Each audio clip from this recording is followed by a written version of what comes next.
Rəhman və Rəhim olan Allahın adıyla.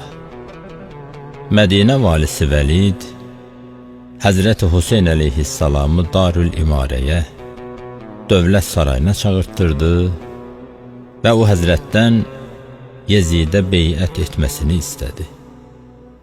Hüseyn əleyhissalam bu beyətdən imtina etdikdə o həzrətə dedilər: Ey Peyğəmbər övladı, burada nə var ki?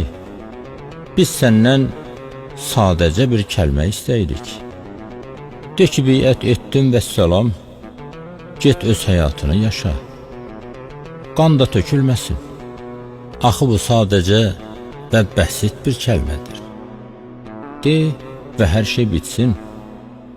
Hüseyn əleyhissalam buyurdu: Bu kəlmə böyük bir kəlmədir. İnsanın dini kəlmə deyilmi? Kişinin şərəfi kəlmə deyilmi?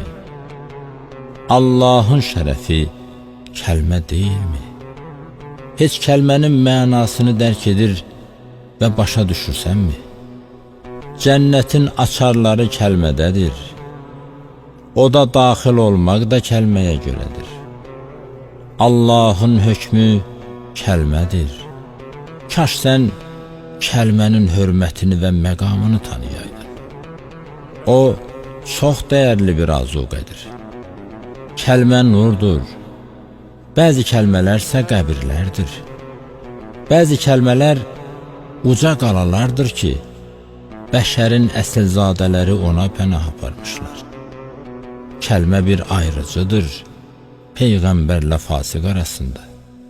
Kəlmə vasitəsilə qəm-kədər aradan gedər. Kəlmə bir nur və bir dəlildir ki, ümmət onun arxasınca gedər.